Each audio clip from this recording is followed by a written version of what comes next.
Okay. Okay, so welcome back. I hope you had a nice lunch, and let's get started. Okay, so what I'm going to do here is I need a LNA. I have these 1, 2, 3, 4 blocks. I have this guy, I have this and that. So let me put this thing together, and then I'll do a mixer. Okay, or I can do a mixer and then put this thing together. So what I'm doing right now is I'm trying to make a symbol for a LNA.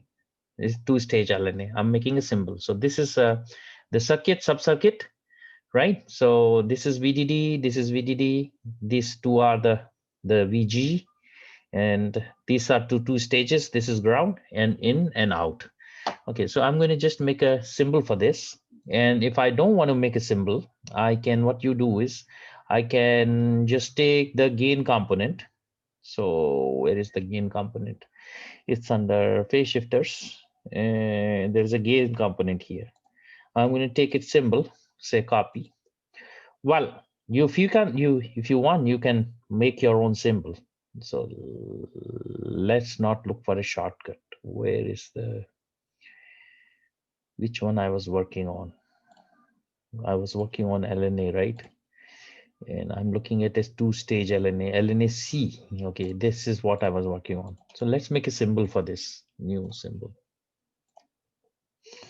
Okay, fine. So all this is I'm going to make a symbol for this one.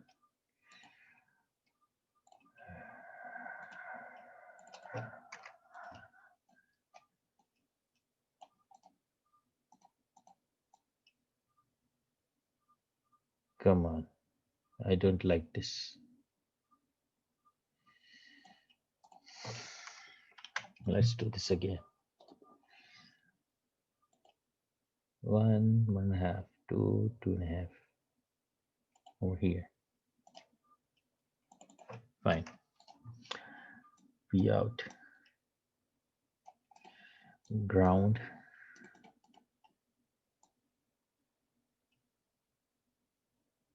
Okay, doesn't matter. VG and VD.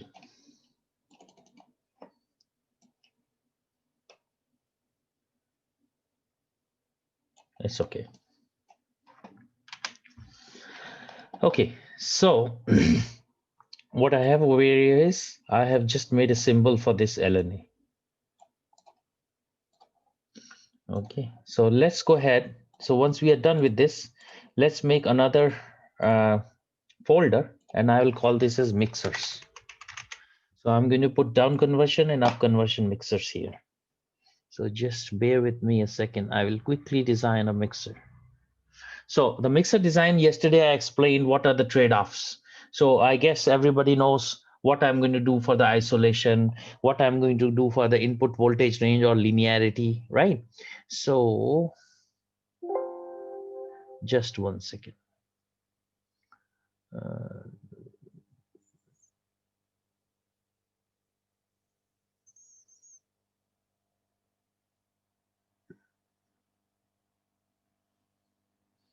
Okay. So let's go ahead and do this. A mixer design. I'm going to just use a Gilbert cell mixer. New schematic. I will say Gilbert down. Okay, so this will be a down conversion mixer. Don't worry about this. Okay. Okay. So a quick question. A quick question. Are people able to hear and see me? Yes, sir. Okay, good. Okay. Okay. So let's go ahead and do this. Not a biggie. This is going to be very quick. High res, and I'm going to put here a certain width, and I'm going to put here certain size. And I told you how to do this. The gain, conversion gain of the mixer is √2 times of K1 into K2 into Vx, into Vx, which is your allo input. Okay, and to RC. RC is your, or RD. That's that. So you can design a mixer for a certain conversion gain, right? Okay, that's that. Then I need Nmos devices. Okay, so I'm going to use okay, so I'm going to use two Nmos devices. So if I make them small, the input voltage range is large, right? So I will take Nmos device, and let's say the width is 0.8, and there are two fingers.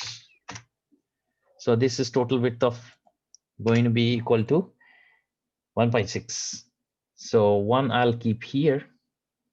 The other one I'll just do the image. I'll do this over here,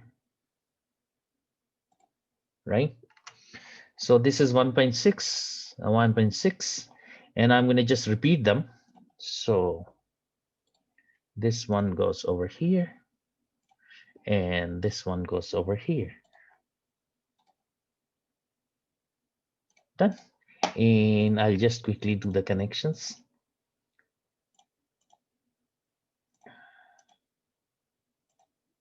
Come on. Sometimes I don't like this grid thing.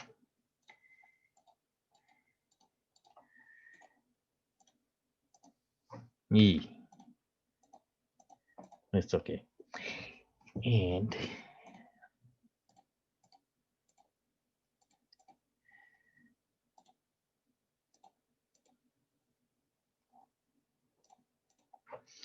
done.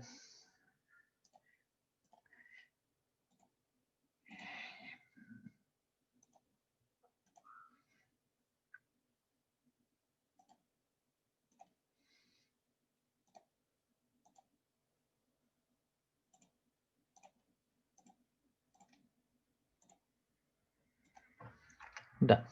And the lower, okay, so what I'm going to do over here is to improve the isolation. I'm going to put here, sorry, I'm going to put here resistances. Okay, so again, the question is, I can use high res poly. I really do not like low res poly because of what they have done. Okay, so I'm going to make this as a 4000 or 4 micron, and I'm going to make this as a 50 ohm. Good enough. 57 is good enough. Width 5, and make this 50. So this is really a constraint of the process, and I hope you will get a chance to work with much better process than this demo kit.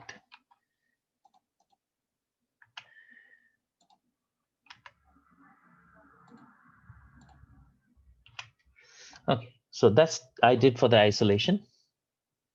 And next, I'm going to put two transistors which will steer the current. So this will be allo. Okay, so I'm going to take this and I'm going to repeat it. So I will repeat it over here.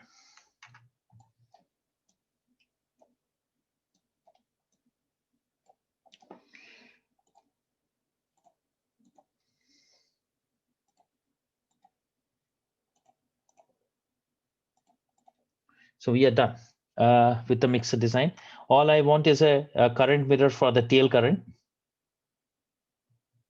Okay, so what I'll do is 5 into 10. So let's change the size of this. So let's do like 3 into 2. What? Finger width. What was their error?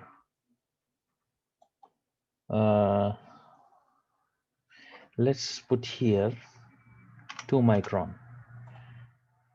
Okay, so let's put here 3 micron. What's the problem? 3 micron 6. Okay. And let's put here 3 micron. 3 micron and 6. Okay, fine. So we are done with this, and we will have a current mirror at the bottom.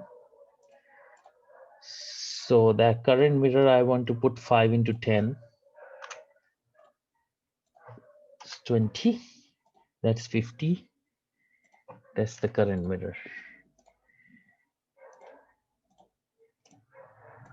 So I'm going to put a mirror diode connected transistor, which is going to be 5 into 2. So I'll just copy this guy. And over here, so this is going to be ground. Come on, I don't like this.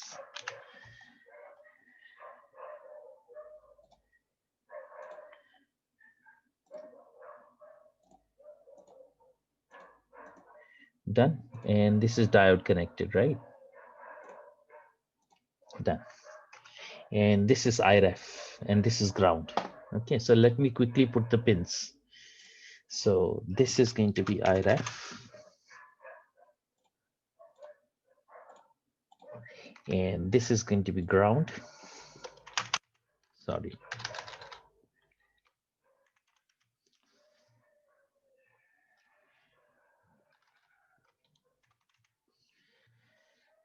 So this is my ground, and this is LO plus, LO minus.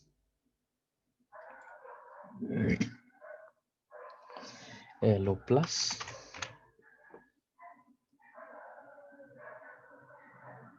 Come on. Oh, grid, off grid.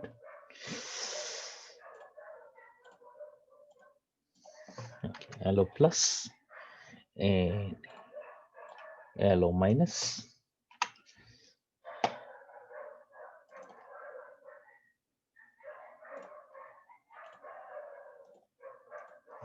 Done. And this is RF plus and RF minus. So how it will be plus and minus? This one is combined with this one, and this one comes up here. So this is plus RF plus. This is RF plus, and then I have RS minus, which would be the center. This is RF minus. That connects here. That's kind of stupid, but that connects here, and this connects over here, and then we need a VDD. So all we need is a VDD, and that VDD I'm going to place over here. So we are done. We have just designed a mixer for down conversion, and I'm going to make a symbol for this one. Save mixers, new symbol. Okay, okay. Sorry.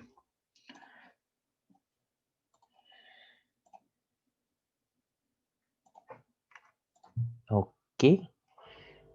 Well, you know what I call RF, what I call RF, right? So RF and LO, and then the output is IF. So I forgot the output. So this is horrible. I forgot the output now. So this diode, this symbol is deleted. I have to put the output, right? So I have to put these as the output, right? So IF plus and IF minus. Just hang on a second. So you have IF plus and IF minus. IF plus, which is going to be this side, and IF minus, which is going to be that side.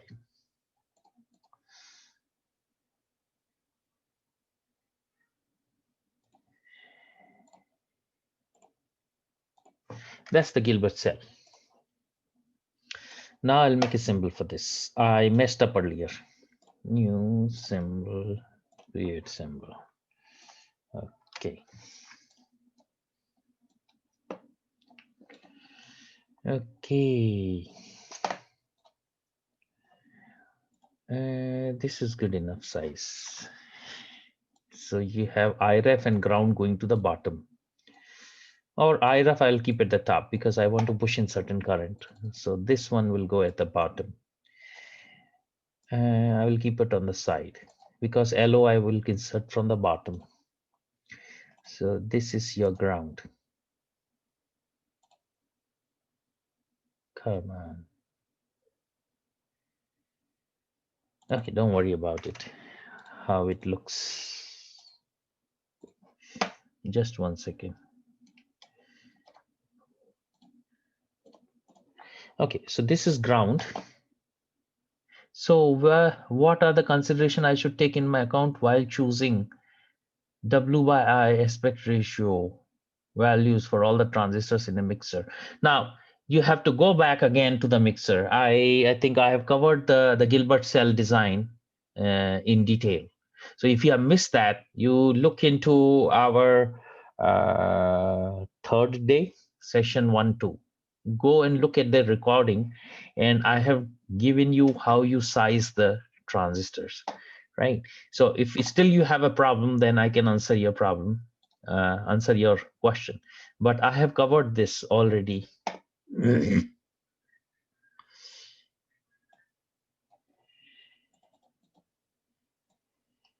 So LO plus, LO minus,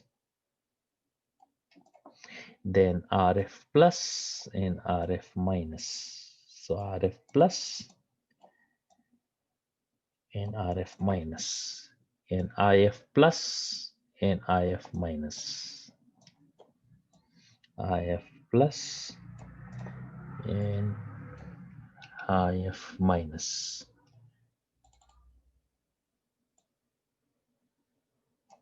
Done. And then IREF at the top.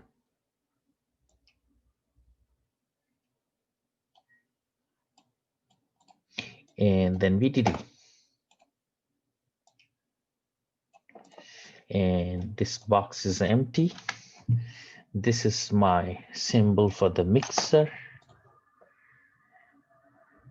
I'll go from here to somewhere here, and from here to somewhere here. So that's my mixer. Yeah. Before this, in this mixer, I spent 2 hours. And after I figured out what values, I just placed them there. So that's why I was quick. So 2 hours I don't have on the workshop, but you can spend time. And all you are doing is size the transistors on RF side to be small. Okay, so that you can have a larger, like, higher compression point. Okay, so that's one thing. Second thing is LO. It doesn't really matter. You place large transistors such that if you can get a higher conversion gain, but beyond a certain size, this LO is not going to do anything, because as I explained you yesterday, okay, LO is going to go only to a certain extent that the lower transistors start acting as switches, and then you can make smaller RF transistors while larger LO transistors. RF transistors are basically going to do the amplification, okay, while the LO transistors are just switching the current. Okay, so that's how the roughly the consideration is, right? So if you design this on your own, you can experiment with the sizing so as to get a certain compression and a certain gain. Okay, so in that case, what will you be working with? If you go to the design, you will scale these resistors for a given conversion gain. And then if you operate it from 1.8 volts, then you should worry about all the transistors in this, the 3 transistors which are stacked here. They should remain in saturation region. And then accordingly, you can size this for a given isolation, but you can size this so that these guys don't go out of saturation. So really it is, when you sit there, you have to realize how much this resistor should be such that there is a sufficient DC voltage. So you do DC simulation to look at what DC voltage you are going to get here, what tail current should you plan here. Okay, because yesterday I explained that the input voltage range, not yesterday, day before yesterday, input voltage range changes with square root of I tail, while the sorry, what did I say? Yeah, so the input voltage range is square root of I tail, and conversion gain is I tail. Okay, so something like that. So you refer to the previous recording. So you have to sit and make sure that these transistors are sized such a way that these are not going to go into the out of the saturation region. So that's first key point. Second thing is you scale these resistors, okay, for a given conversion gain. Third is you scale these transistors for a linear input voltage range. So you decide on a compression what you want to achieve, and accordingly you scale these transistors for that compression. And then this basically again decides the conversion gain. So how much LO will cause this transistors to saturate, in the sense to act as switch. Then you are just doing current steering here, I tail here or I tail here. So these are sized large, these are sized small, and this R is sized as per the conversion gain. So this is the brief description of how you would design that. Now, how I have done that, I have done the same procedure, but then I spent some 2 hours in realizing, what should be the best compromise between the compression and the gain. So all these things I have worked out earlier. So in this workshop, I'm not doing this. Otherwise, I would using formulas to do this. So the same formula which I derived. So if you remember last time I copied onto this. Okay, close. Okay, so if you see, for your consideration on a mixer, where's the mixer? I placed it over here, right? Oh my God.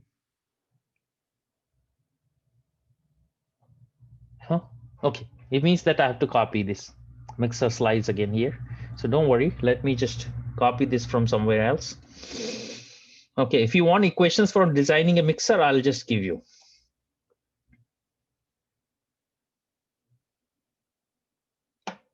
Okay.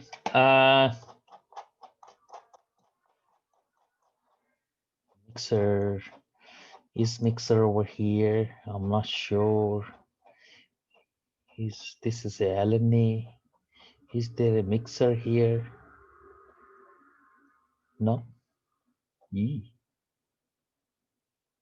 Oh, this is a PA. Where is a mixer? No, mixer is not in this presentation.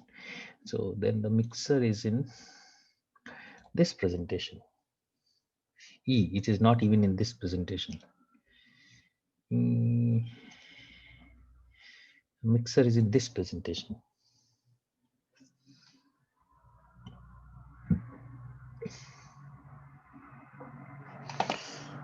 Mixer, there is. Where is the mixer? Quadrature mixer and a fat mixer. A fat mixer. Come on. How come I don't have a mixer here? Yesterday I copied 2 slides from there to here, and today I'm missing them.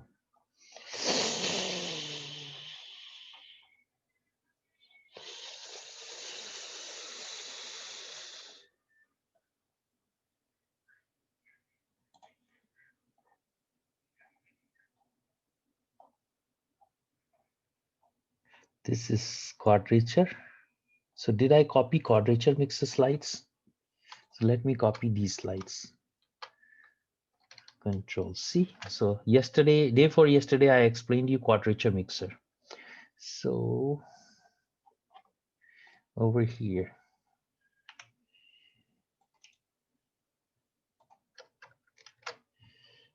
Okay, so this is for your quadrature mixer. Oh my God.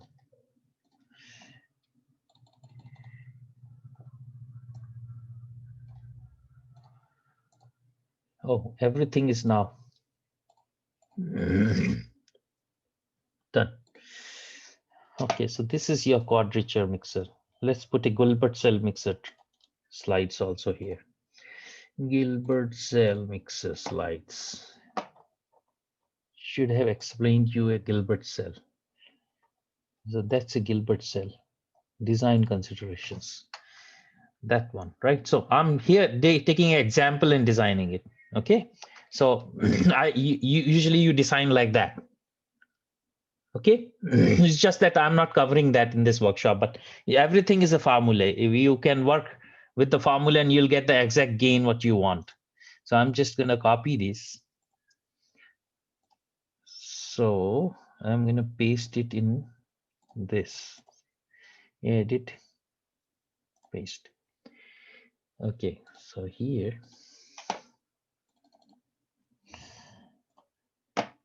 Gilbert cell.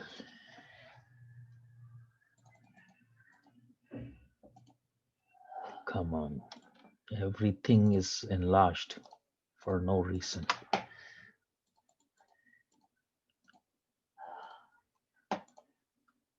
Okay, fine. This looks fine. This looks fine. This looks fine. So I'll just say save. I'll share this PPT at the end, but I'm doing an example here. So over here, yeah. So over here, you have a quadrature mixer design. I'm designing for 5 gigahertz here. Okay, and over here there is a design example. I am designing a mixer with a certain conversion gain. So this is for actually large input range. So I'm assuming conversion gain of 0 dB. But the formulas are over here. But I also wanted to put 2 more slides on trade-off, which I had yesterday. I'm trying to find them out. Okay, they are not over here. They are going to be communication system genesis.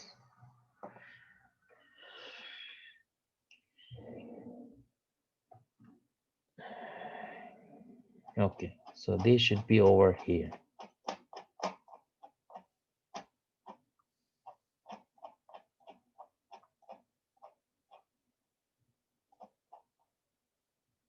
This is a hybrid. Where is the mixer? This is VCO.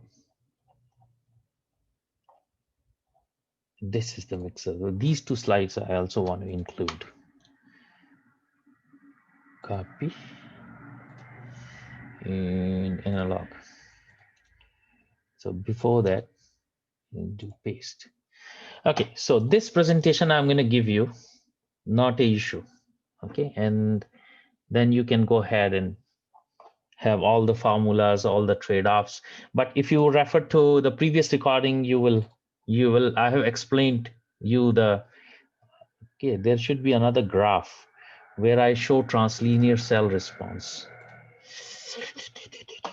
Translinear cell response, not over here. It's in some other presentation.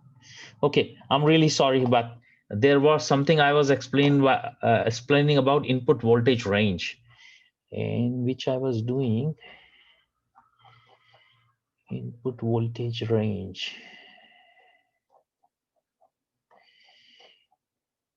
√2 times of V overdrive. So there was a graph, which I don't have now. I am not sure which presentation it was, but there I showed you what is the dependence on the input voltage range and what is the trade-off with the conversion gain.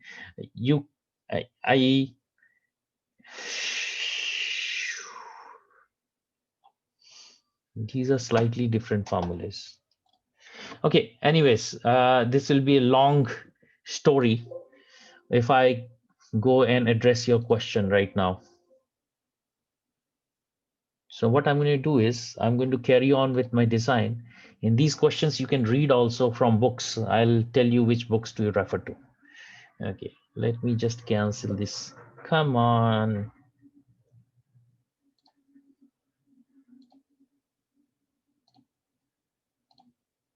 Okay, let's get back to here. So let me just test the mixer. Otherwise, we won't be able to cover any ground. Okay, so here I'm going to do a test, Gilbert. New schematic. Test Gilbert down. Create schematic. Come on. Okay, and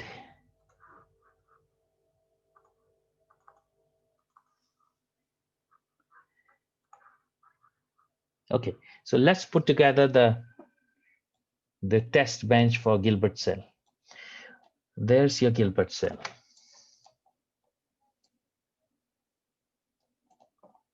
Okay, and there is your ground. And then you have allo and this thing, and VOP, VOM is over here. And then I'm going to put 100 micron of current here, which will become 1 milliamp on the other side. So 0.1. So basically this is a current mirror ratio of 1:10, right? Sorry, 1:5. So basically if I put 100 micron here, it will be 500 micron here. So this is going to be very low power. So anyways, so let me put here a supply voltage of 1.8.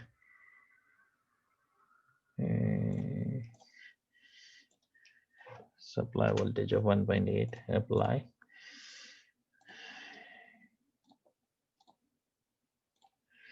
And then I want to put here a current source of 0.1 milliamps. So it will draw 0.5 milliamps or 0.6 milliamp total from 1.8 volt supply.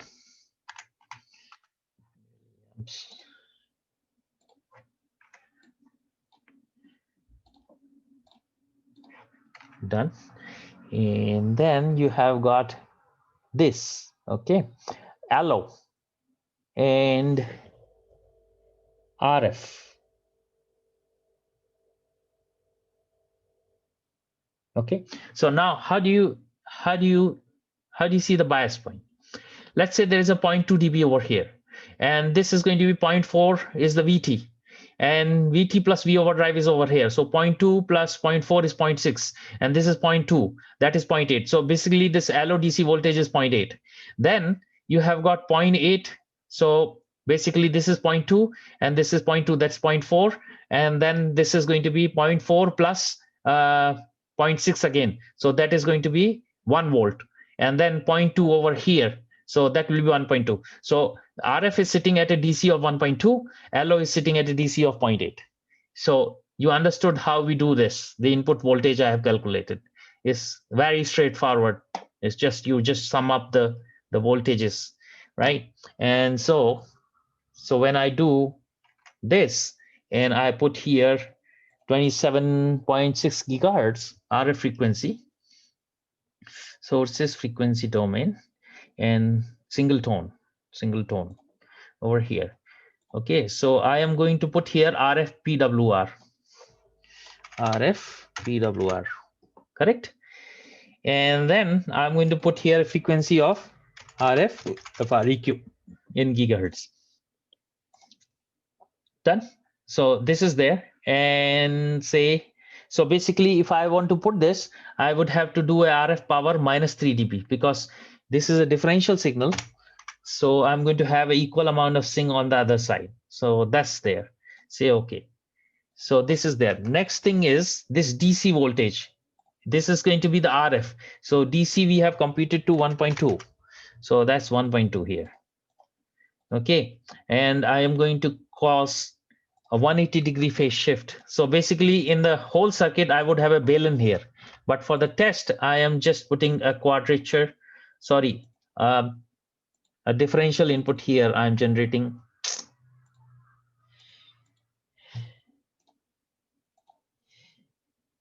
Okay, so I'm generating a differential here. So I am just going to give a phase of 180. Later on, when you put a balun over here, that is going to work. So don't worry about that. So we designed the balun before lunch. Now here I'm going to give you 180 degree. Okay, so this is done. Now for allo output, I'm going to take this and just repeat it. It's just that it's going to be allo frequency and allo power. Okay, so this is going to be allo power, and this is going to be allo frequency, and this is going to be 0.8 volts as we computed earlier, 0.8 volts. Similarly, here it will be allo power, and allo frequency, and this is going to be 0.8. Done. So we are set with biasing this, and I'm going to just plot the, I'm just going to look at the outputs, right? So this output is going to be VOP. So I'm going to name this as VOP. This is IF output, and then VOM. VOM. So we are done. Now, what I'm going to do is I'm going to put in here the variables. So I'm using variables, but I haven't defined them. So what are the variables here? LO frequency, LO FREQ. So that LO FREQ is 27,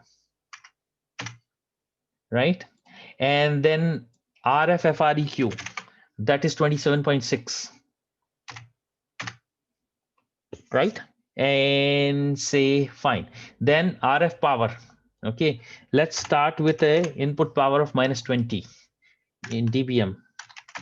Okay, so that's add, and then LO power is 0. So LO power is 0, and say add. So we are done with this. Okay, one more thing I'm going to do here. So this is okay. Okay, so now I'm going to sweep the RF power. Okay, so I will do a harmonic balance simulation over here.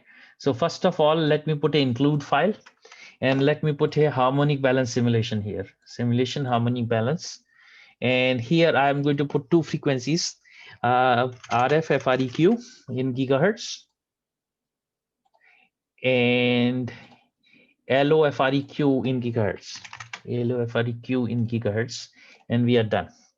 So this is your this, and then I'm going to sweep the RF power.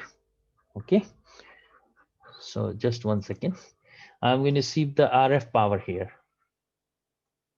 Okay, from minus 50 to let's say minus 3. So I'm going to sweep here RF power minus 50 to minus 3 in steps of 0.5, let's say 0.5. Say apply. Okay, so next is, this is fine. Now next is I'm mixing with 25, right? If I want, I can also sweep that frequency. Okay, so the frequency I can sweep from 27 point something. Okay, so 27 point, let's say the 27. So what is our band? Okay, LO is at 25. Sorry, LO is at 27. Okay, and yeah, 27.5, because I am going to do a direct conversion, let's say. So I have one channel as 27.5. So let's put here LO as 27.5 in the variable 27.5. Okay, then I can sweep the RF frequency, okay, to be within band.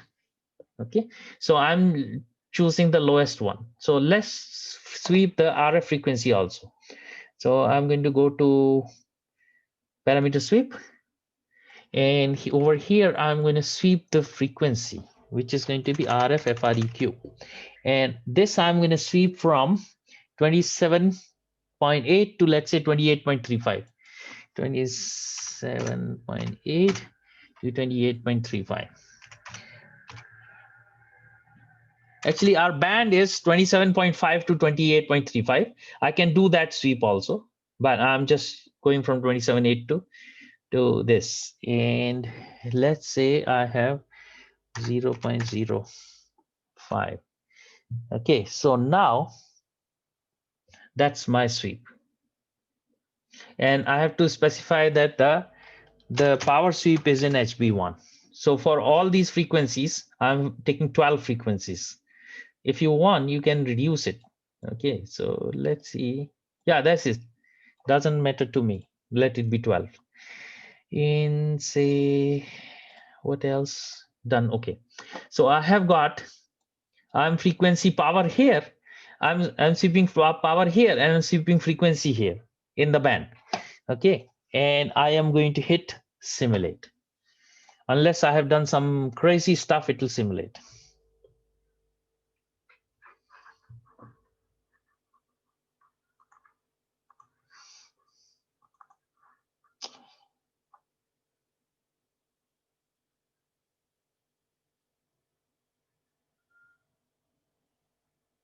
Okay, I'm going to write some equations here. Okay.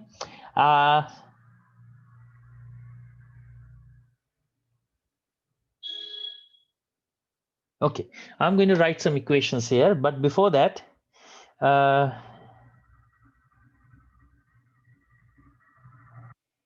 okay, gain. Let's write a gain equation.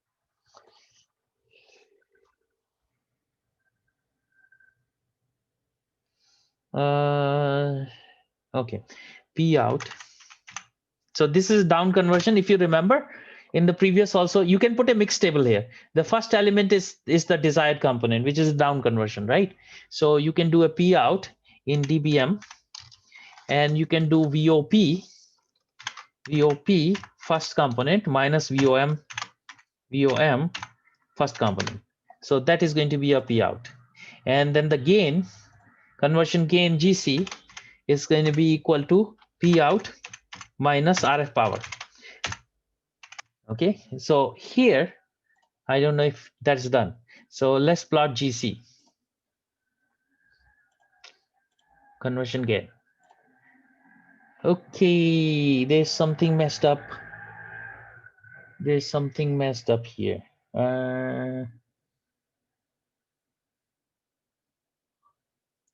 What is messed up? Here there is a conversion gain. Okay. Here there is a conversion gain of 15. What happened to these characteristics? Let me look back to the circuit, what happened. Okay, just 1 second. Give me a second.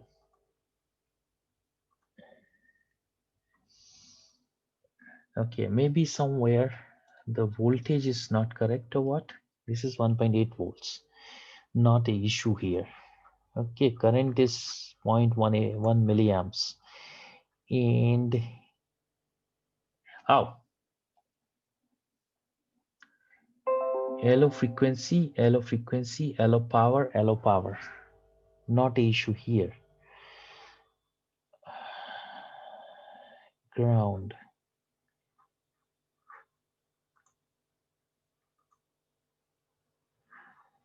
Just bear with me. I'll just figure out what happened here.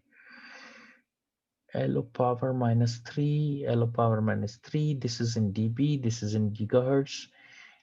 And this is LO frequency in gigahertz. Hang on. LO power, LO frequency.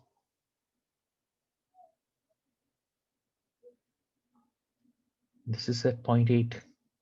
This biasing is okay. Unless this is a LO. LO is this only 0.8. That is fine. So what did I do?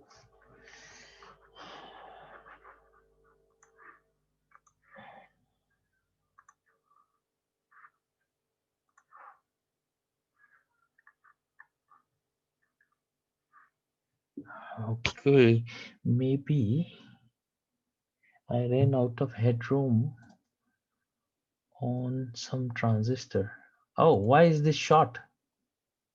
Come on. This should not be a short. That's the problem.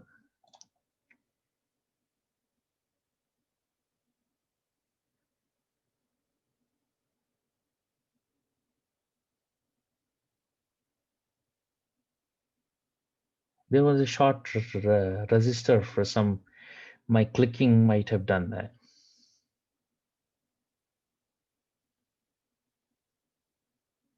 Okay, then again, the conversion gain is only 6 dB here.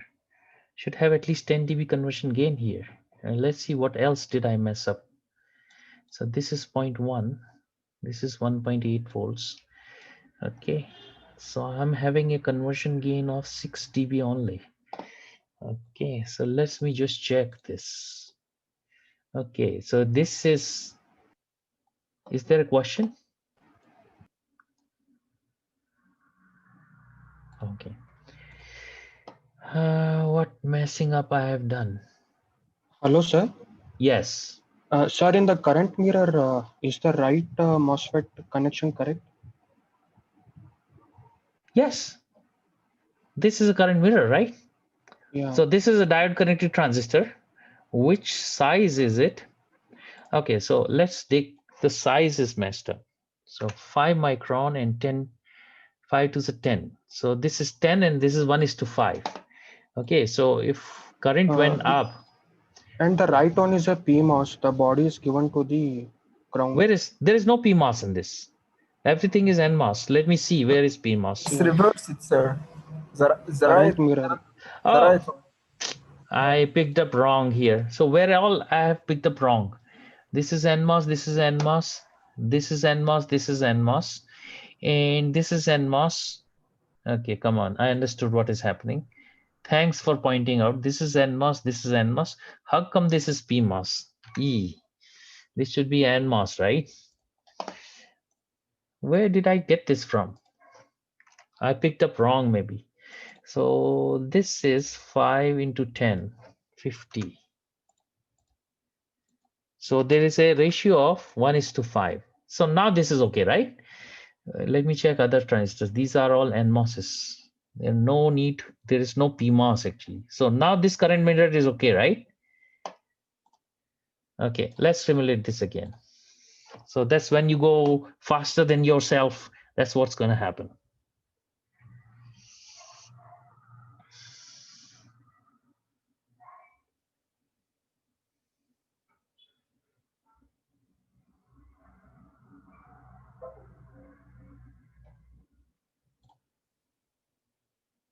What?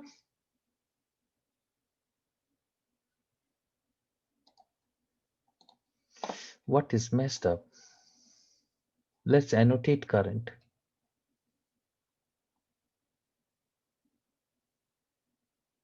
This is 10 micron. This is an NMOS, which is 50 micron. So 1:10. Then this one is 6 micron and 6 micron NMOS. These are 50 ohm resistors here.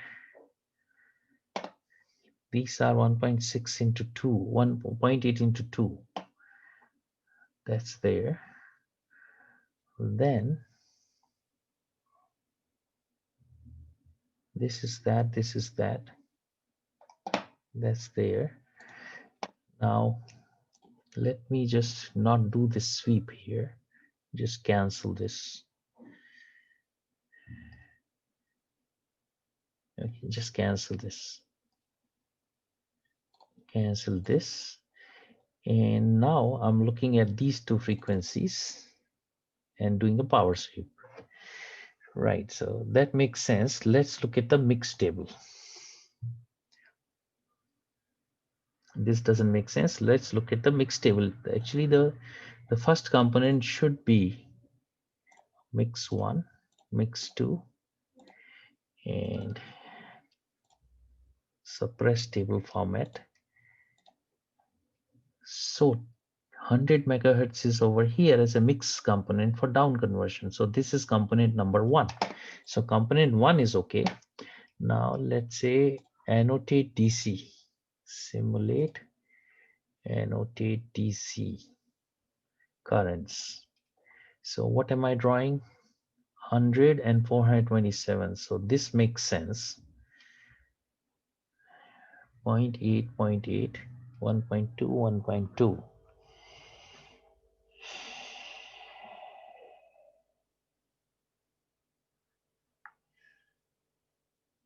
Currents are okay.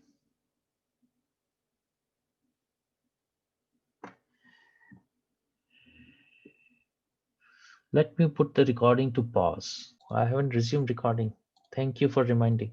Okay, so what you have is a Gilbert cell over here, and you have the results from a Gilbert cell over here, and we are able to put in 0 dBm in at 1 dB compression with a conversion gain of 8 roughly. That's what we had in our what you call system simulation, also a conversion gain of 8. Okay, so I'm going to stop this thing over here and let's put this together as one block. Okay, so we have all this there, and then we need a VGA here and then an oscillator here. Now, what have I done over here? Okay, not here. Okay, what have I done over here?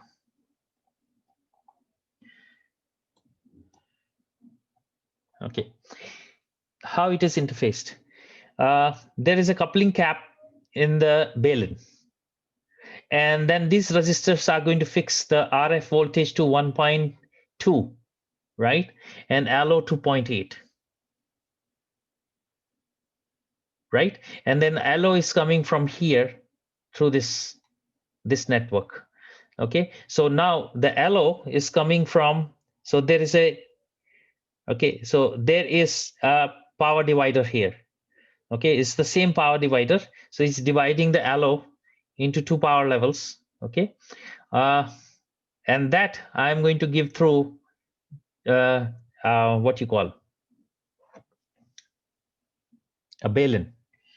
Okay, so what I'm going to do is,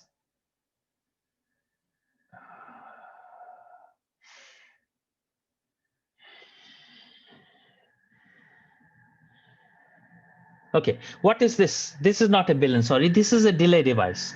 Okay, so what am I doing here?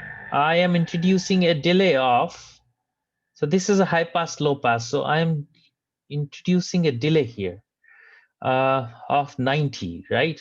So this must be 45. Okay, so this will be 90, right? So there will be a delay of 90 on this, and there will be delay of,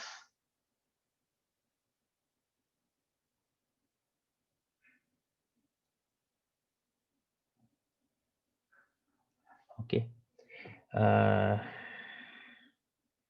this is 180-degree out of phase. This is coming from the VCO, and then I'm dividing this into two.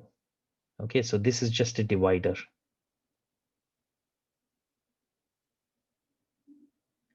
And this is a divider, right?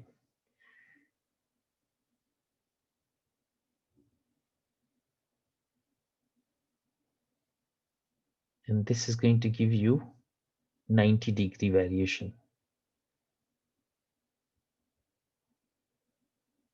Plus 45 and minus 45. Plus 45 and minus 45. Okay, let's look at the schematic. Then we'll come to know. I'm going to go to the implementation. Close workspace. RF practice. RF designs. RF designs. Let me just explain you what I did here.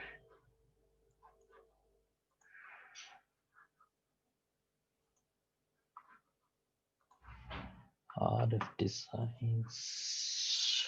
Receiver. Conversion.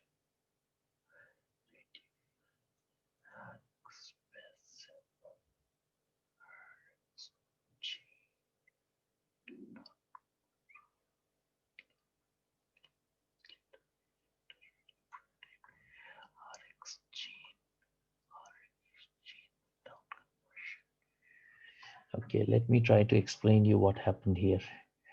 LO 180, then this is a divider, and then this is going to be 90, 90. Okay, understood that.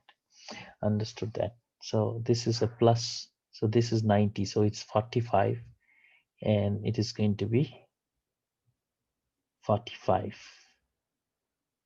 So that's a differential I. This is minus 45. It's minus 45. Okay, so this is a Wilkinson divider. Hang on.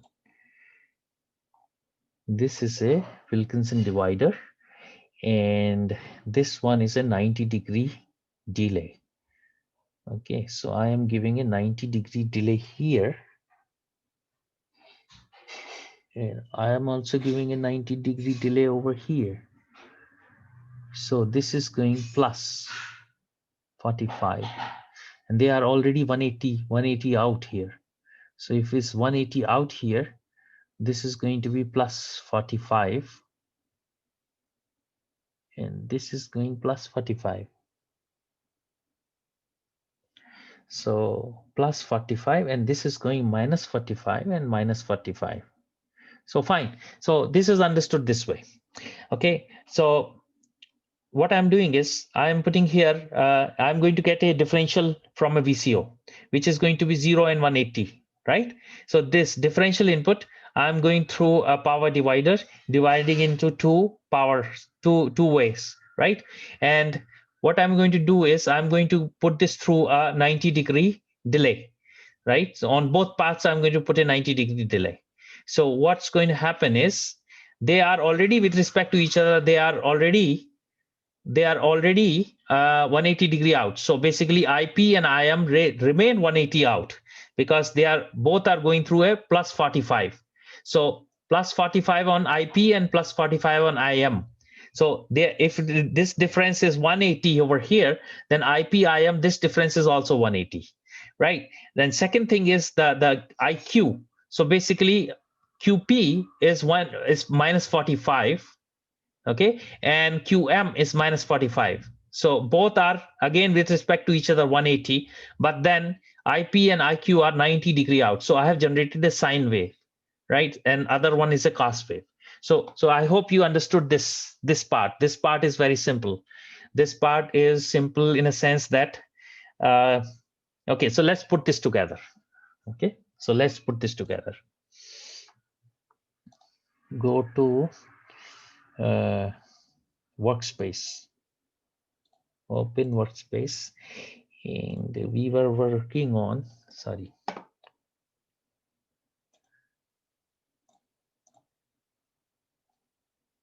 okay,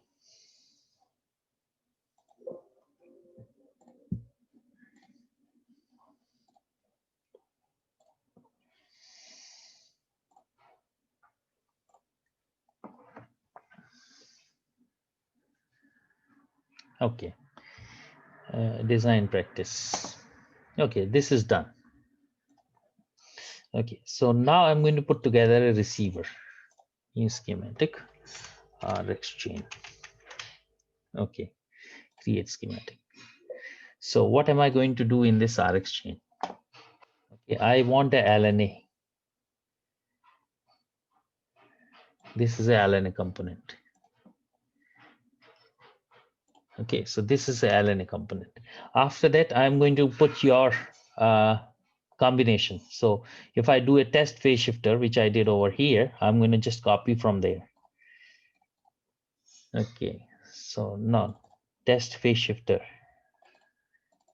Okay, so this block I'm going to copy as is, except these. Control C,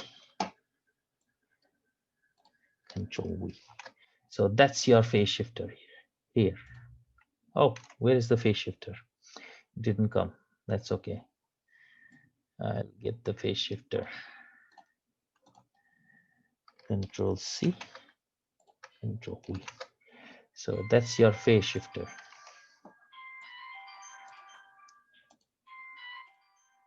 Okay, I don't worry about these supplies. I'll attach all the supplies later on. Okay, grounds I will connect. Then I'm going to bring in attenuators. Okay, gain stage, gain compensation stage.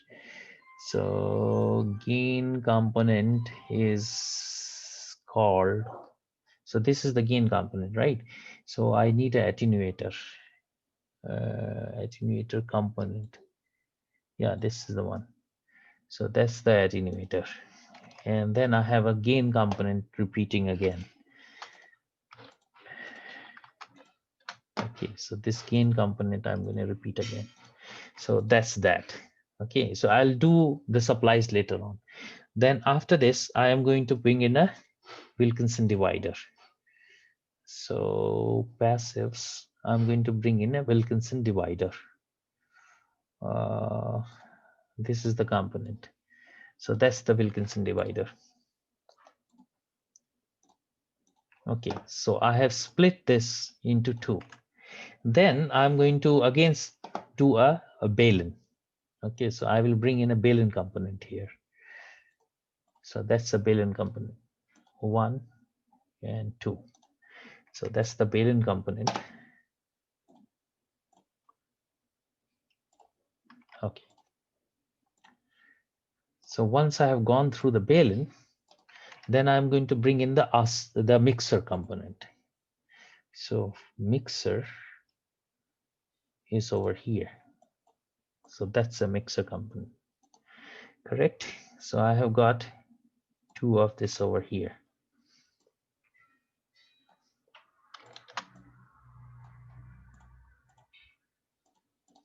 Okay, so this would directly go into here because there is a coupling cap inside.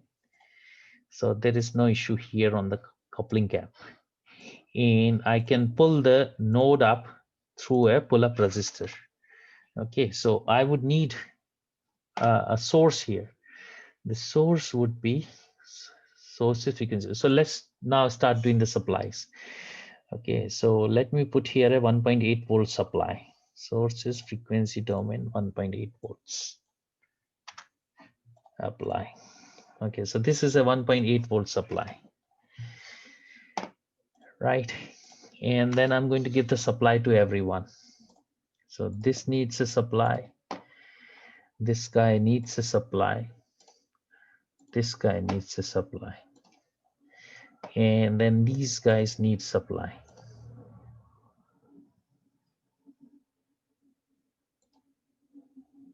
Okay. Then I need to put here what you call a current source. So I'm biasing this with the current here. So this one. So this is going to be 0.05 milli. So this is the supply here, and this I'm going to repeat. Okay, so basically this is a supply over here.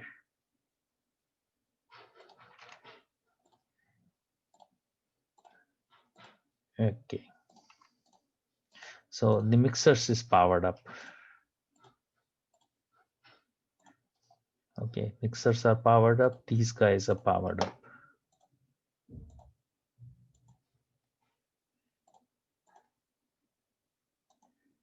Okay, now I have to put the pull-up resistors for this.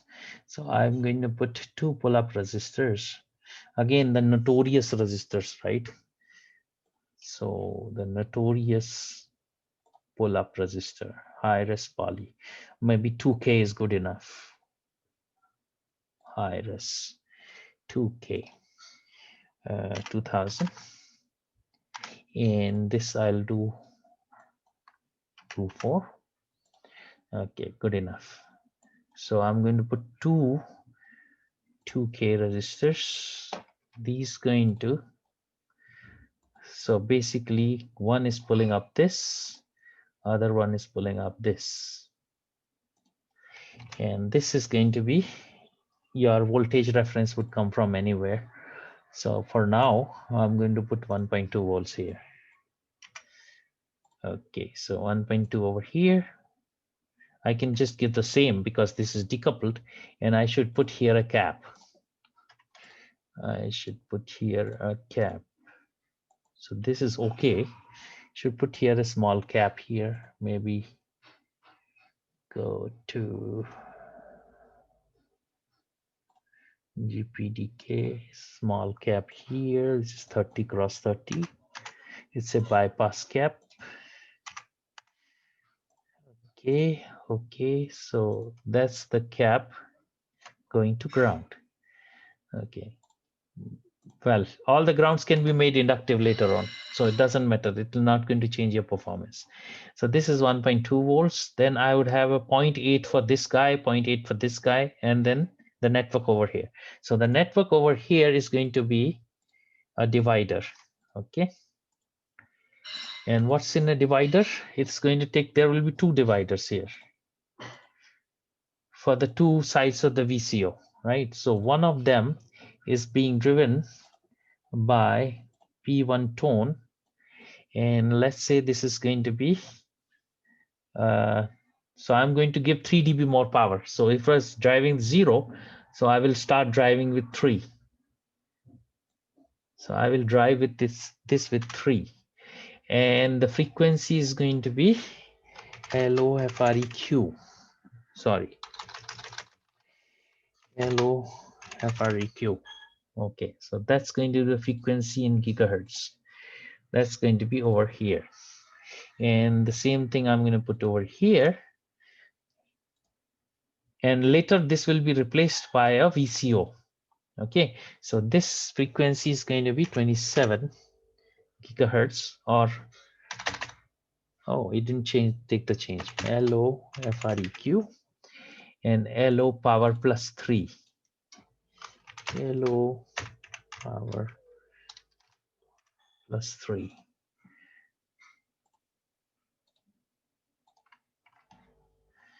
And this will be LOFREQ and LO power plus 3. So this is I'm going to get from VCO, and this is going to be angle of 180. So I will get a differential output from a VCO. Okay, so this is going over here and this is going over here. Now I'm going to take a 90-degree block, okay, from the phase shifters. So I'm going to take a 90-degree block, ELEC 90. Where is C90? That's the one. Okay, so this is one over here. This is one over here. Now, what do I have here? Okay, I'm going to do I and Q signal generation, right? LO for IQ paths. So I want 90-degree out of phase. So basically, okay, this one is going to generate plus 90, plus 45 here, minus 45 here. So the total difference is 90. Okay, so this is I. This is going to be IP. Okay, so this is going to be IP.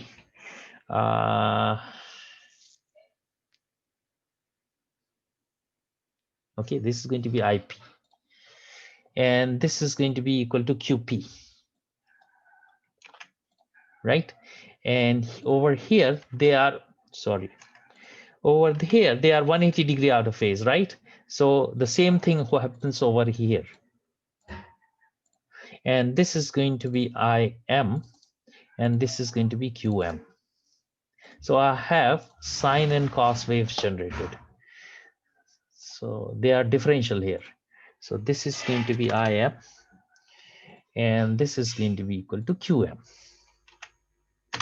Okay, so these are my inputs. Now this IM and QM will feed over here, right? So IM, so let's say that this is going to be your I path. So I'm going to feed here IM. And sorry, IP. So this is IM, this is IP. Come on. So this is a differential I. And this one is going to be QM.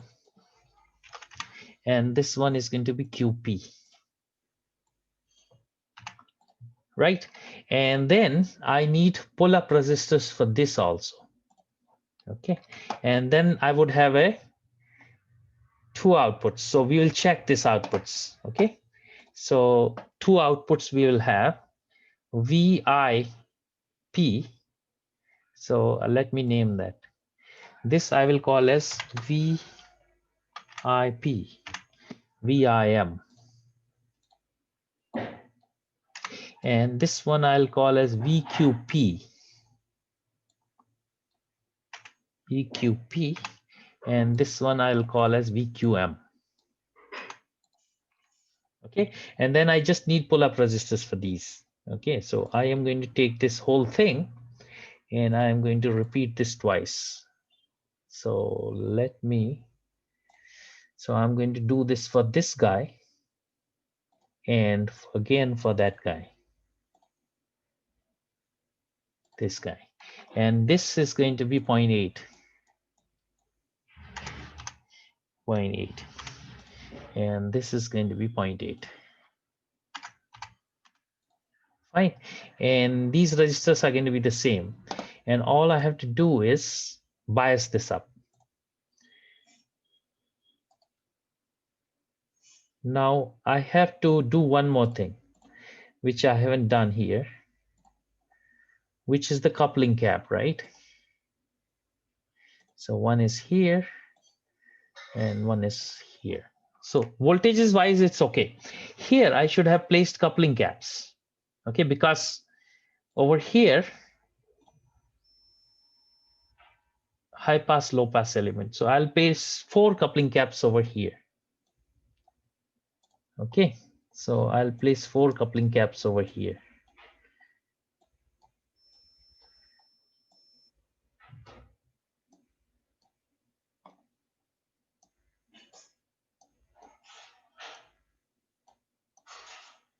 Okay, this will be same as the bypass cap.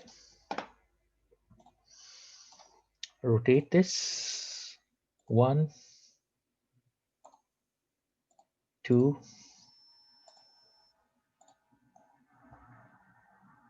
3, 4.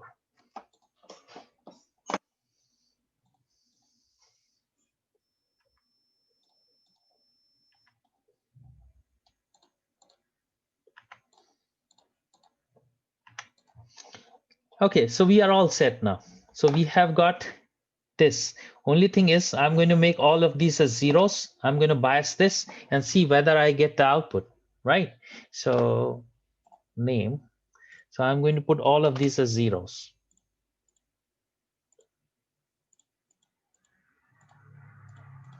And these as zeros.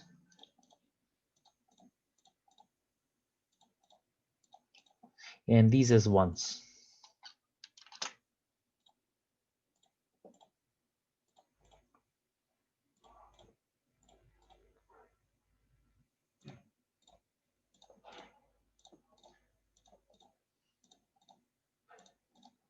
And this is ground. Okay, so right now we are hooked up as that. And now I have to just give them biases here.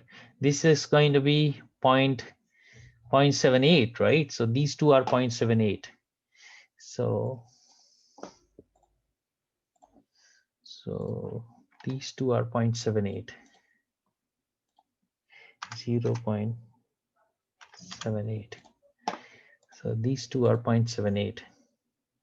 This one and this one. And this guy is 0.8.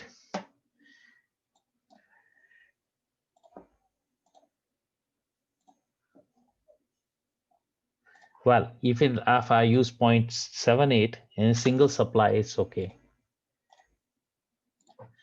So now we're done. So we have got input here and we have an output here. The gain here is 20. This has no gain. Up to here, there is no gain. Okay, so now if I hit it with, and this is going to compress at 0 out, the gain of 10. So minus 10, it's going to compress it. So this is going to compress at, so this is a gain of 20. So minus 30, this chain would compress. Okay, at minus 30, the chain would compress because this is 20 and this is compressing at 0 out with a gain of 10, right? So that minus 10 input, it is compressing, right? So now plus 3, because you divided the power into 2, right? So basically that means 7 is over here and 20 is over here. Okay, so minus 7 and then 20 gain is over here, right? So minus 27. So this should compress at minus 27. So let's do a simulation on this one. Okay, so this is a complete receive chain. This is your include file here. And I'm going to put here a source. A source would be same as this one. So I'm just going to copy this one over here. Okay, so this is going to be RF power. Okay, and this 3 I will remove from here. And this will be RF frequency. RF power, RF frequency. Okay, this one would be LO power and LO frequency. Correct, 180-degree out of phase. You could have used a balun here. Well, you don't need a balun here because the oscillator output is going to be differential, right? And these are the quadratures which you have generated, I and Q. Okay, so now we have to simulate this guy. I will do a harmonic balance on this. This is 0.8. This is 0.8. We would be really lucky if this works. Actually, this works because I have done this earlier, right? So this works. This is 1.2. So everything is hooked up except the VCO. And I'll tell you what's the problem with VCO. Okay, you have to do a transient assisted harmonic balance, because initially you have to have the oscillator build up the oscillation. And once it is done with building up the oscillation, then you are going to do a harmonic balance. Right now, you are directly giving the source. Okay, so here you don't have to do a transient assisted harmonic balance. But in the real circuit design, where you put the oscillator in here, you have to do transient assisted harmonic balance. So first of all, it is going to do a transient simulation, and the oscillator settles at an oscillation frequency, and then you are going to do a harmonic balance on the chain. So that's what's going to happen. So let's not beat around the bush. If it doesn't work, it doesn't work. Then we have to do the debugging. Okay, so let's put a harmonic balance here. Simulation, harmonic balance. That's there. So you are going to have RF FREQ in gigahertz. And then you are going to have LO FREQ in gigahertz. So these two are done. So I have RF FREQ, LO FREQ. Okay. And then I have VIP, VIM, VQP, VQM. Okay. And I'm putting here a power at RF, and I'm putting here power at LO. And this is IPIM. So IPIM hooks up here, QPQM hooks up here. There's a 0.8 volt pull up on this one. So there's coupling caps over here. And then there is a coupling cap inside here in this balun. So I'm okay with this. Okay, so there is a coupling cap in the balun here on the output side, right? So I'm okay with this. Okay, so let's hit simulate. If we are really unlucky, then we are unlucky. Okay, variables are not declared. Var LOFREQ. What is that LOFREQ? In the mixer simulation we did, right? 27.5. 5. And then RF FREQ. Let's put that as 27.8. Okay. And then you have got LO power. LO power. That LO power is going to be 0 because we did a +3 on that side. So that's 0. Then we are going to do a RF power. That also, that I'm going to keep as -30 for now. And we are all set for this simulation. Later on, we are going to sweep this RF power. So for now, let's just simulate this guy. Nothing doing. So let's write those equations. I'll copy those equations from test mixer. Test mixer. Okay, where is the display file for this? Come on, where is your display file?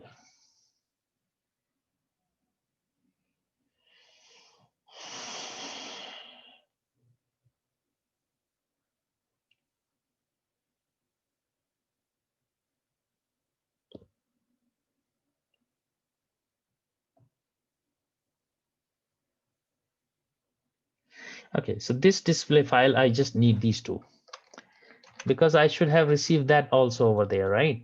So this display file, I'm going to keep these two. Now, in this case, I would have P out I. This will be I power, right? So this will be VIP and this will be VIM, right? Then there would be P out Q, right? This will be VQP and VQM. Done. And then the gain, I'm looking at the overall gain, right? So gain I will be P out I minus the RF power. What's wrong? RF power variable undefined. So RF power is defined here. It's defined here. It is called RFPWR. RFPWR. So it's not putting in the data set. So let's just see that. What's the data set? Okay, is there a RF power here? OPQR. So I don't see the RF power here. Okay, that's the problem. Okay, so now I will put the RF power. So go here, go to the outputs, and add remove RF power. Add. Now I'm forcing it to put the output power into the data set. Okay, so now this works fine. So this is gain to I, and then this is gain to Q channel. Q channel. Now let's look at the output. So is there a question? No, no question, right? Okay, so let's go to this gain to I. So 23 dB is the gain. Okay, so 20 dB gain I could understand, or 19 dB, 4 dB over here. So what's going on here? Okay, so let's look at the VQP and VQM. Okay, so we go to VQP and VQM.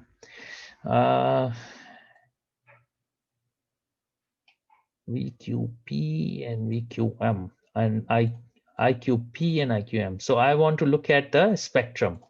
VIP minus VIM. Minus VIM. Okay, so here, my interest is over here.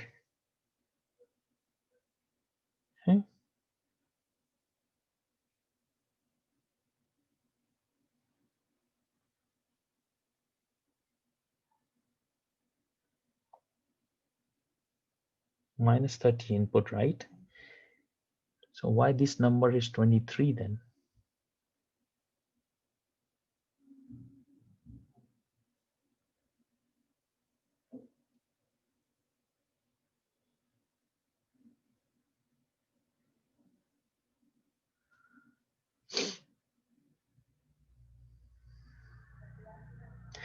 Oh, minus 30, but it should give me a gain, right? So 20,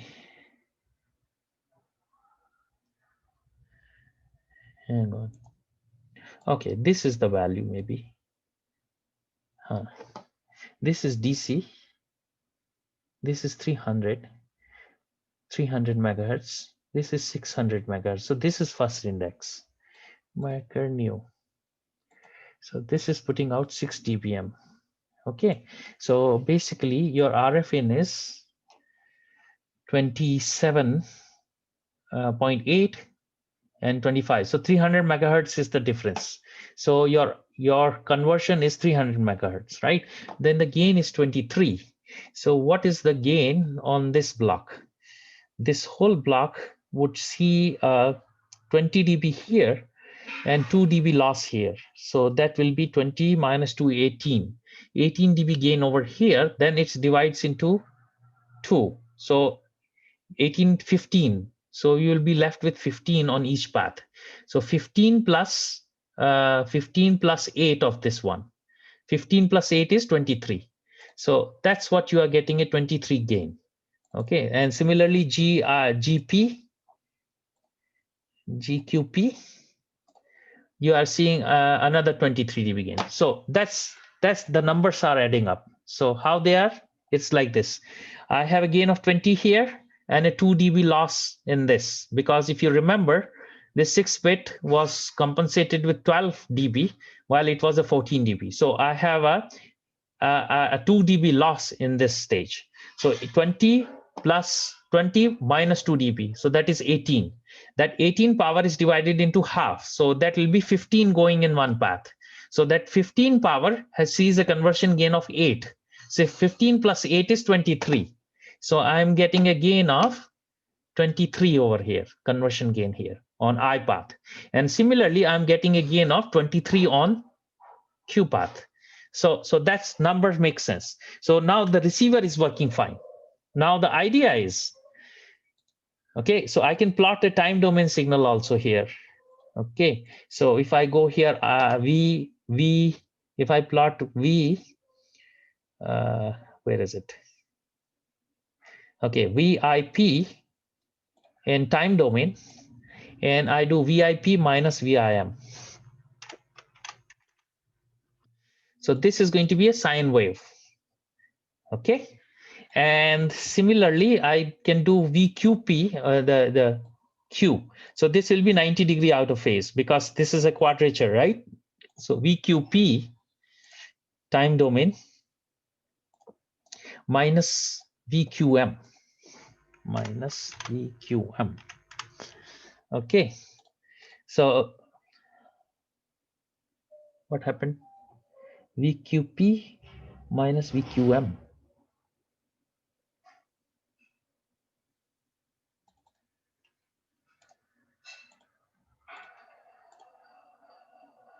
What happened to the voltage levels? What happened to the power? What happened to the Q path? There's something messed up in the Q path or what? VQP, VQM. This is symmetric. So what happened to the Q path? Huh? Why? How come the gain is the same? P out I. Oh, because I didn't put Q here. Wait. So there's something happened to the Q channel. So let's check. Let's check what happened to the Q channel. Okay, the power divides into half on this divider, Wilkinson divider. Power divides into half. Then it goes into a VCO, which sees a supply of 1.8. So let's annotate voltage on this. Annotate voltage.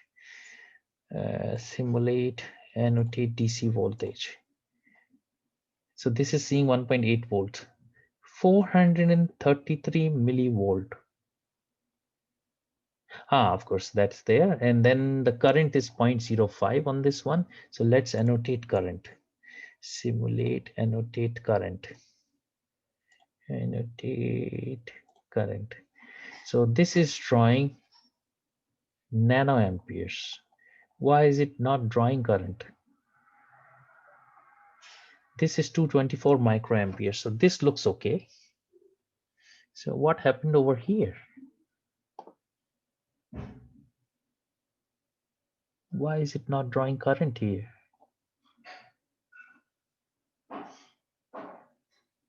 This is the ground. This is this ground. This is 0.8.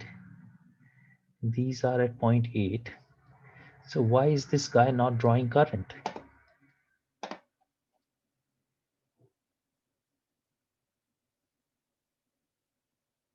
I forgot these. Sorry. I forgot these guys. This mixer is not biased up. So how would it draw current? Okay, so this mixer is not biased up. So unless you goof it up like this, what I did now it's okay. Now both will show us a right gain. 23.5, 23.6, and this looks okay. I can put it on same axis if I want now. I can put it on same axis. I need not put it on different axis. So let's put it on same axis. Okay, so what do you see? This is a quadrature at 300 megahertz. So this is a quadrature at 300 megahertz. So basically this I and Q channels are working as they are supposed to. I am giving here a pure tone, right? A sine wave. And then I'm mixing with sine and cosine. So of course I'll get back sine and cosine. I'll get back those components like that. So now this is down conversion is working fine. IQ channels are fine. All you need is a VGA over here. Now, what is the purpose of putting this thing over there? Okay, of course, there is a leakage of allo and other components over here. So you need to put low pass filter on this. Okay, so if you see, you need to put low pass filter on this because there is a allo leakage here. Okay, so what you need to do is you need to design a low pass filter. Okay, and if you don't want to do that, that's okay too, because I can do a fire filter inside the DSP. So it's okay. Anyways, it's not going to kill you because this component is very small. So I'm going to give this to a what you call ADC. Now I have to be in a certain range of ADC, right? So to be in a certain range of ADC, this swing should be in that range, right? So let's say the worst case scenario, okay, let's say I put like minus 106 in, okay? So still I should be in the range of this ADC, okay? So now it's a question of what is the range of ADC? And that would decide basically what should be these gain stages. These gain stages are just to put you in the right range of ADC. Okay, so I have solved this problem. I have corrected this. So if you see here, what you are referring to, I have corrected this, P out I, P out Q. Okay, both are seeing conversion gain of around 23.5. So that I have corrected. This is a time domain signal on I and Q signal. That's corrected. Now, I'm going to take a 5-minute break. You just think about what I did. Okay, so what I did is over here, and whatever you put here a variable gain, I'm going to put this into a right range of ADC. So everything is fine here. We have designed a receiver here which does IQ. Now the only point is I will put an oscillator here, okay, and then I will do a transient assisted harmonic balance. That's how you are supposed to do the receive chain. So let's just look at the transmit chain, what's going on. Okay, so let's look at the transmit chain. So we will go do this VCO, okay, and then we will put the VCO over here like this, and then the whole thing is ready. Now on the transmit chain, I have a mixer, which is going to be, I'm going to remove these resistors because one is baseband, other is RF, okay? So I'm not going to do anything on this. Only thing is that allo inputs feed in here and IF inputs feed in here, okay? And this is the response for that mixer. And then you have got VGAs coming from the DAC. And then the differential, so the baseband is given out as differential. I'm going to put this into the oscillator, do an up conversion. And the same arrangement is there for up conversion.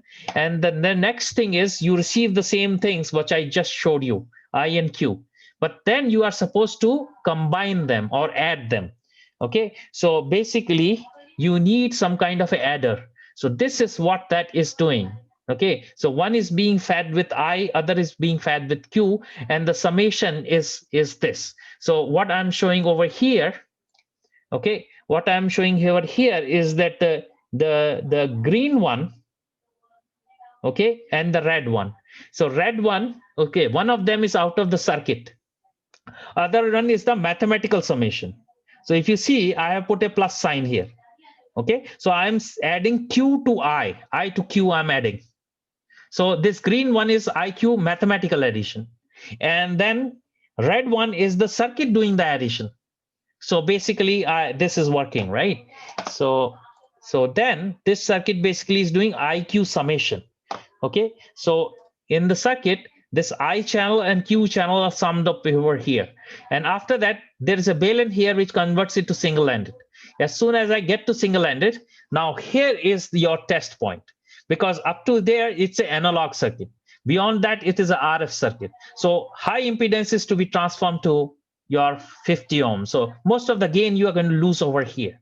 Okay, so you put in a driver here to compensate that gain, and then you put your TX chain. In that TX chain, you have the same phase shifter and attenuator, and then the PA. And so this is your transmit chain. So basically, that's what I have designed here, transmit and receive chain. So this is the transmit and receive chain. Okay, and these are the various specs. So you can run the simulation on that.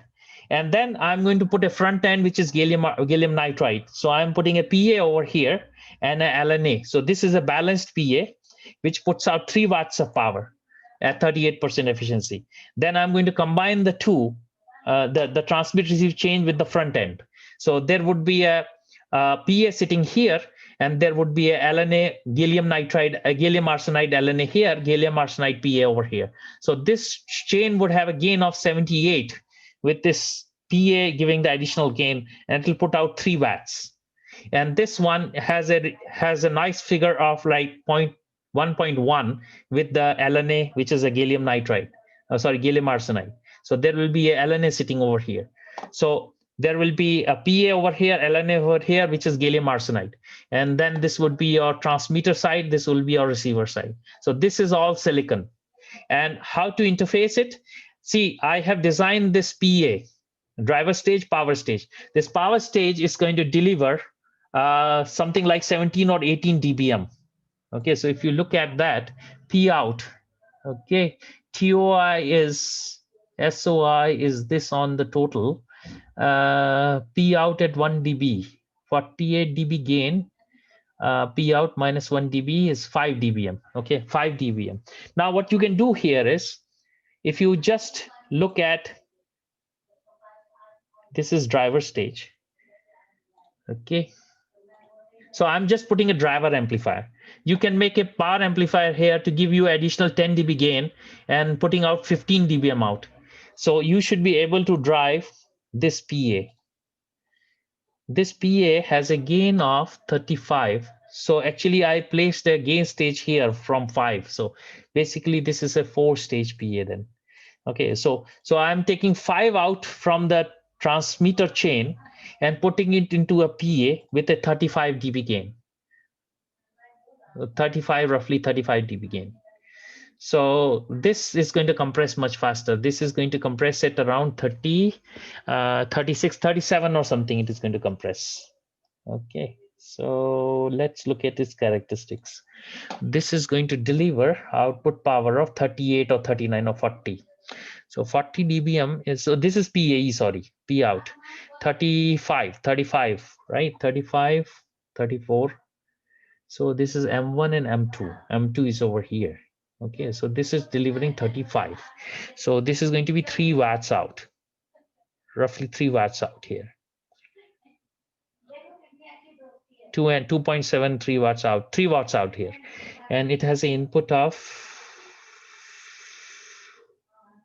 0.5 dBm in. So this is in the right range. The gain is 35. This is in the right range. So if the transmitter can deliver 0, then this PA would deliver 3 watt out. So this is the complete 5G transmit receive. Okay, so I think in this workshop, I have given you enough points other than the oscillator, because remaining blocks you can design. I just put together the receiver. Okay, you would be able to put together transmitter also. Only the key block is the summation. So you have to be careful going transition from a voltage mode to power mode. Here you will lose most of your gain unless you do a correct impedance transformation. For me, I'm using a transmission line equivalent here to do a lambda by 4 line of certain impedance to do the impedance transformation. So I'm going from a very high impedance to something like 50 ohm, and then everything is 50 ohm from here. So this is all the inputs I am going to give you. And I think we are going to call this as the end of the presentation.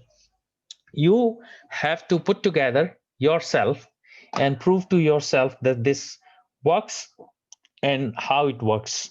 So I have put together the receive chain. You put here the VGA for your ADCs, and then you design this transmit chain the same way. Okay, the same IF amplifiers can be used over here, which you use in the receive chain. These amplifiers can be repeated here if you want. This is a fixed gain amplifier. Now these are variable gain amplifiers. All I'm doing is a current steering on the differential to generate 8 states or 8 values for gain. And then I'm putting that into a ADC. Okay, so constructing this would not be difficult for you now.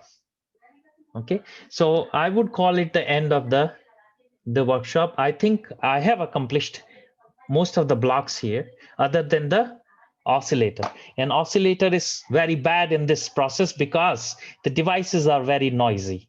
I'll show you. These devices are very bad. Varactor doesn't work in this case. And the phase noise is very crappy. So this is a crappy phase noise. Okay, if you do it in a real system, you will get a much better phase noise than this. And anyways, this is going to be under a power under the PLL, right? So phase noise would be shaped. But this is really bad because these devices are really noisy. Okay, so that's the limitation of your demo kit. I could not do anything about it. Okay, so it is giving you the right tuning range. I'm going from 26.8 to 28.5 or something like that. So you are in the right tuning range for the entire band. Okay, and then this oscillator. Now, if you want to see how a transient assisted harmonic balance is done, you can place a query to Anurag Bhargav, and he will show you how to do this simulation, right? Transient assisted harmonic balance is just an option over here. So if you go here and you go over here, you have an option, you know, on initial guess. Just one second. Mom.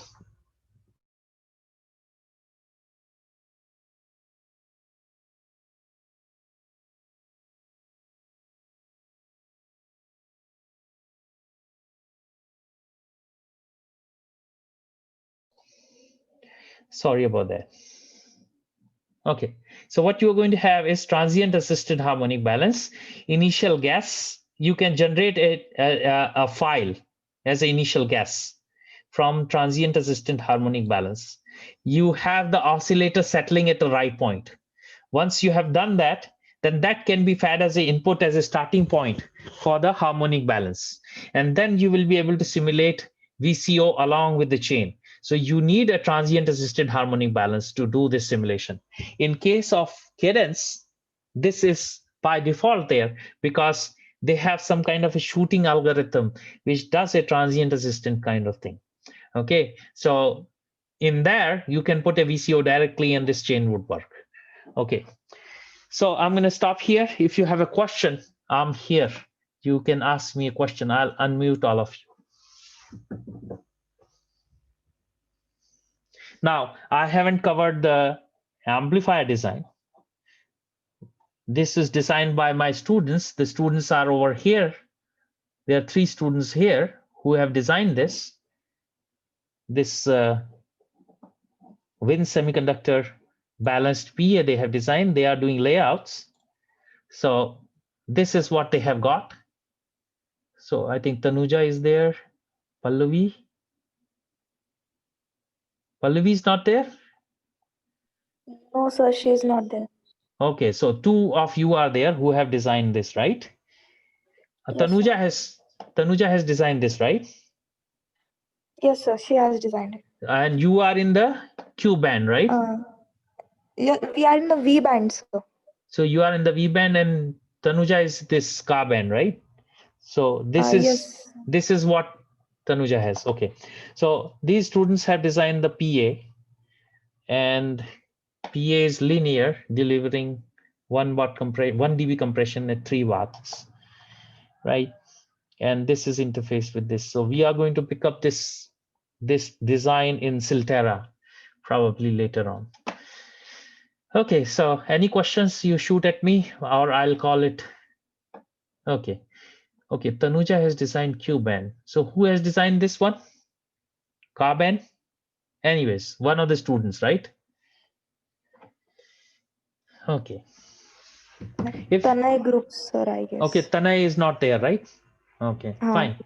But you can pick up this one and you can finish the layout on this one, right? Okay. Yes, sir. Okay.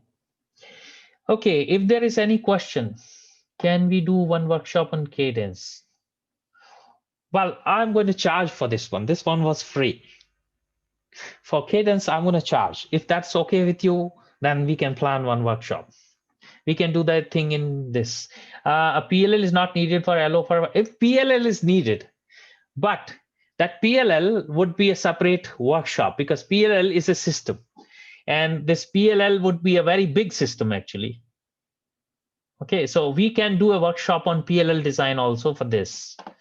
So, but then this cannot be part of what I'm offering right now. So don't feel that VCO is the thing which is going to do. The VCO is under the control of a PLL. Actually, it is under the control of injection lock loop, not PLL exactly. Okay, so PLL is separate from this workshop. We will design PLLs. We have some PLLs at low frequency, but at this frequency, we have to design injection lock loop. We don't have a way to establish a doubler. So on this process, so we would have to do injection lock loop on this one. Any other question? So what I would request, there are 15 members. To start with, we had 30 members. Some people are okay just looking at the YouTube video. Okay, and those also who are looking at YouTube videos. Okay, it's good. I know you have your limitations. You have timing limitations. You cannot join. You can see the video. But what I would request is in the page, in the LinkedIn page where there is an event page, okay, please do put your feedbacks. Okay, so if you liked it, if you didn't like it, what you didn't like, what you want to be done in the future, right? How you want it to be done, and if there are any new new requests, like if you want this to do this in cadence and all that, right? So please do this, that visit the event page and leave your feedback. Okay, leave your feedback. What do you feel about this workshop, right? And if there are any requests on future workshops, please let me know. And second thing is, I want to mention, I took 1.5 months to do the design, and so it takes time. So if you and second thing is, if I make the infrastructure stuff and all that, so I would be charging a small fees if I do other workshops, right?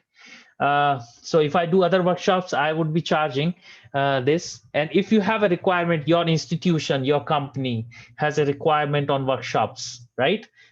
Even the custom workshops.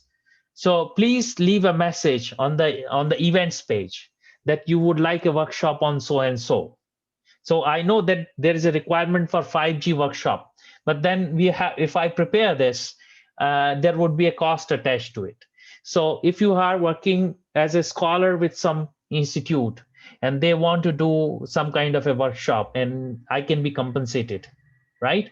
So please let me know that way. If you are working with a company, or if you recommend to a company a workshop, so that way I would be benefited in some way. Can one has any internship opportunity?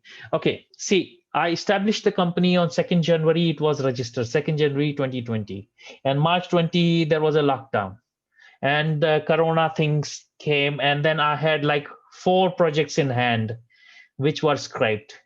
2 from SAC, 1 from this SCL Chandigarh, right? And 1 other project was there. So they got scraped, and the company could not take off the ground yet. So as we go ahead, once I have the funds flowing, if you are suitable for a position, yes, you are welcome. We will not only take you on internship, we will also pay you for that. So it's just that SAC has informed that they will review the projects again around March April timeframe, where they can sponsor 2 projects which we are looking at. If that comes through, then keep in touch and I will let you know. On the LinkedIn itself, I'll let you know that there are 2 or 3. There's going to be 4 openings actually, but that depends on SAC. If they approve it, the paperwork was already been given, the presentation is already done, the meetings are already through. If they go ahead with the Respond project, then I have 4 junior research fellow internship. So that's what's going to happen. Hands-on practice must be included in an online session. Okay, so I told you this. I took 1.5 months to design it. You want to do this in 5 days. And even if it's for me, it is difficult to do this in 5 days. 5 days, because if you see, this chain was analyzed with QAM inputs. This chain was analyzed with the QAM inputs for linearity evaluation, right? So that part is totally, I skipped because we didn't have sufficient time for that.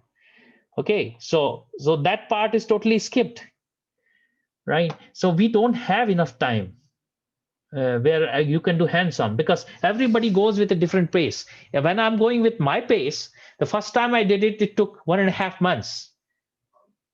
The second time I did it, I did one workshop at Bell. That took me 5 days, 7 hours a day. Now I cut it short to 4 hours a day, right? So then in 5 days, this was the best I could cover. And I did kind of a demo. It's not a demo run. I did a on-the-fly design. Okay, so really the hands-on would be very difficult to cover this kind of material.